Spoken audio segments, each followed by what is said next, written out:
अस्सलाम वालेकुम। आज के लेसन में मैं आपको अरिथमेटिक ऑपरेटर का एक और यूज़ बताऊंगा। इस ऑपरेटर को कुछ लोग कंपाउंड ऑपरेटर्स भी कहते हैं। सबसे पहले मैं एक इंटीजर बनाऊंगा a के नाम से, उसमें 10 डालूंगा और इसमें मैं कुछ ऐड करूंगा। लेट्स से अगर मैं 10 में +2 करना चाहता हूँ, अगर मैं a की वैल्यू में 2 ऐड करना चाहूँ तो मैं इस तरह करूँगा a, फिर असाइनमेंट ऑपरेटर, उसके बाद a लिखूँगा और +2 सेमीकोलन। अब मैंने क्या किया है, a में जो भी वैल्यू है उसमें +2 ऐड किया है और इस वैल्यू को फिर मैंने a में स्टोर किया है। मैं इस तरह नहीं कर सकता कि a = 2। ये तो अगर मैं इस तरह करूँगा तो 2 जो है वो a में स्टोर होगा, मतलब जो पहले वैल्यू था वो डिलीट हो जाएगा। या मैं इस तरह भी नहीं कर सकता +2, ये तो +2 को मैं a में असाइन कर रहा हूँ, तो ये भी गलत है। अगर मैं किसी वैल्यू में प्लस करना चाहूँ कुछ तो मैं इस तरह करूँगा कि मैं इधर a +2 जो वैल्यू है उसमें पहले मैं ऐड करूँगा, फिर उसके बाद उसे असाइन करूँगा। तो मैंने इस तरह a में 2 ऐड किया है। इसी तरह अगर मैं कोई और वेरिएबल बनाऊँ, जैसे कि b, मैं b बनाऊँगा और उसमें से -2 करूँगा। मैंने इस लाइन में b के एग्जिस्टिंग वैल्यू में से 2 माइनस किया है और इस वैल्यू को फिर मैंने b में स्टोर किया है। अब मैं इसे प्रिंट करूँगा, print f brackets double inverted comma,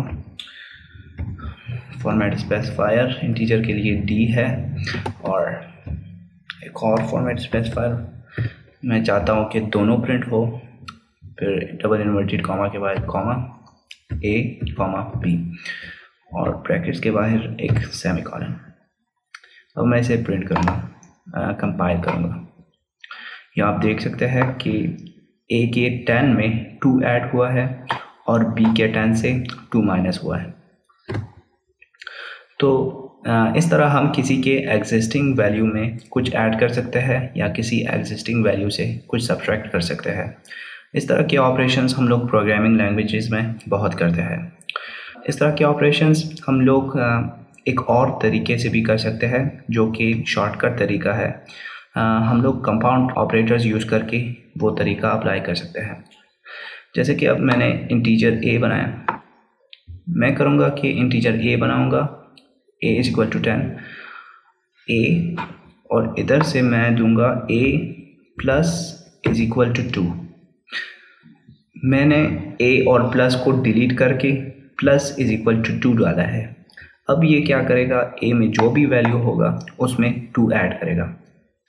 इसी तरह अगर मैं इसको चेंज करना चाहूँ, इसे अगर कंपाउंड ऑपरेटर देना चाहूँ तो मैं इस तरह करूँगा कि b - = 2।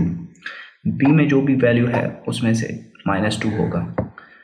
इसको कंपाइल करके आपको दिखाता हूँ। ये आप देख सकते हैं कि मेरा आंसर सही आ रहा है। और याद रहे कि ऐसा ना हो कि आप माइनस को इस साइड दें। इसका मतलब है कि -2 आप b में असाइन कर रहे हैं। ये आप देख सकते हैं कि b का वैल्यू -2 है।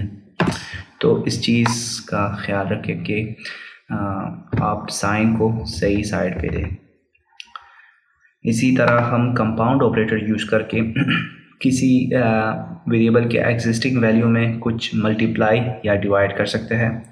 जैसे कि अभी अगर मैं a की वैल्यू को 2 से मल्टीप्लाई करना चाहूँ तो मैं इस तरह करूँगा, इधर मैं मल्टीप्लाई दूँगा, a × = 2, या बल्कि मैं इसको 2 की जगह 3 से करता हूँ ताकि कुछ चेंज हो। और b को मैं चाहता हूँ कि b के वैल्यू में से मैं 5 के साथ इसे डिवाइड करना चाहता हूँ b को, तो मैं इधर करूँगा b / 5। अब मैं इसे प्रिंट करूँगा, कंपाइल करूँगा, तो ये आप देख सकते हैं कि जो a है वो 3 से मल्टीप्लाई हुआ है, 10 × 3 30 होता है, और जो b है वो 5 से डिवाइड हुआ है, 10 / 2 = 2। तो इस तरह हम कंपाउंड ऑपरेटर्स यूज़ करके अपने कोड को कॉम्पैक्ट बना सकते हैं। और ये कोड मेरे ख्याल से ज़्यादा क्लियर है। ये कोड कंफ्यूज नहीं करेगा आपको। अगर आपको कंपाउंड ऑपरेटर्स आ जाए तो ये आपको कंफ्यूज नहीं करेगा।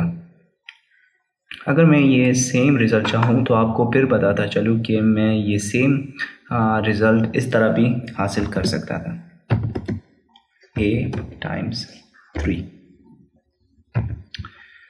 और इसी तरह मैं ये सेम रिज़ल्ट इस तरह भी हासिल कर सकता था।